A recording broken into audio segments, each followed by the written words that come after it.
Salut tout le monde et bienvenue sur la chaîne. Aujourd'hui, on va parler de quelque chose qui touche énormément de gens, l'anxiété. Mais attendez, avant de vous dire encore un sujet là-dessus, je veux vous proposer un angle complètement différent. Et si je vous disais que votre anxiété n'est pas une faiblesse ni un défaut de fabrication? Et si c'était en fait un super pouvoir hérité de vos ancêtres, un mécanisme de survie ultra performant qui est juste un peu déréglé dans notre monde moderne? Restez avec moi, vous allez voir, ça change tout. Pour comprendre ça, il faut faire un petit voyage dans le temps, direction notre cerveau primitif. Au cœur de notre cerveau se trouve une petite structure en forme d'amande, l'amygdale. C'est notre détecteur de danger personnel. Il y a des milliers d'années, quand nos ancêtres se baladèrent dans la savane, l'amygdale était leur meilleur ami. Un bruit suspect dans les buissons, l'amygdale s'active, libère de l'adrénaline, et hop, le corps est prêt à combattre ou à fuir un prédateur. C'était une question de vie ou de mort, un système incroyablement efficace. Le problème, c'est que cette même amygdale est toujours aux commandes aujourd'hui. Sauf que les tigres à dents de sabre ont été remplacés par des notifications, des emails urgents, des délais serrés et le flot incessant des nouvelles angoissantes. Votre amygdale, elle, ne fait pas la différence. Pour elle, une notification de votre patron à 22 h, c'est l'équivalent d'un prédateur qui approche. La réaction chimique, c'est la même, le cœur s'accélère, les muscles se tendent, l'esprit s'emballe. Sauf que vous ne pouvez ni combattre votre email, ni fuir votre smartphone. Vous restez juste là, assis, avec tout ce stress qui bouillonne à l'intérieur. Et c'est là qu'intervient le piège moderne. Notre monde est conçu pour pirater ce système ancestral.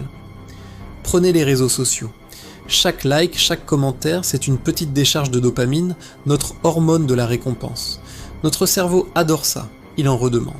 Mais ce même système est aussi bombardé d'informations qui activent notre amygdale. On voit la vie parfaite des autres, ce qui peut déclencher la peur de ne pas être à la hauteur. On est exposé à des débats houleux, des catastrophes à l'autre bout du monde, 24 heures sur 24. Notre système d'alerte, conçu pour des menaces rares et immédiates, est aujourd'hui constamment sollicité. C'est comme si l'alarme incendie de votre maison se déclenchait chaque fois que vous faites griller une tartine. Au début, vous paniquez. À la longue, vous êtes juste épuisé, à cran, et vous finissez par ne plus savoir quand le danger est réel. C'est ça l'anxiété chronique, une alarme de survie qui sonne en permanence pour les mauvaises raisons. Alors, comment on fait pour reprendre le contrôle ? On ne peut pas éteindre l'amygdale, et ce ne serait pas souhaitable, on a besoin d'elle, mais on peut apprendre à la calmer, à la recabler. La première étape, c'est la conscience. Juste en comprenant ce mécanisme, vous avez déjà fait un pas de géant. Quand vous sentez l'anxiété monter, au lieu de vous dire « qu'est-ce qui ne va pas chez moi ?», dites-vous « ok, c'est mon amygdale qui s'active, c'est une réaction de survie, mais y a-t-il un vrai danger, là, maintenant ?» Cette simple pause permet de créer un espace entre le déclencheur et votre réaction. Ensuite, il y a des outils concrets. La respiration profonde, par exemple. En ralentissant consciemment votre souffle, vous envoyez un signal direct à votre système nerveux que tout va bien, que le danger est passé. C'est comme dire à votre amygdale « fausse alerte, tu peux te calmer ». La méditation de pleine conscience, même 5 minutes par jour, entraîne votre cerveau à se concentrer sur le présent, plutôt que de s'inquiéter du futur ou de ruminer le passé. Et enfin, bouger. L'activité physique est ce pourquoi notre corps est fait en situation de stress. Courir, marcher, danser, ça permet de brûler l'adrénaline et le cortisol accumulé. Vous complétez le cycle de survie que votre cerveau a initié. En résumé, votre anxiété n'est pas votre ennemi. C'est une partie de vous, un héritage puissant qui essaie de vous protéger. Le défi, c'est de lui apprendre à faire la différence entre un tigre et un tweet.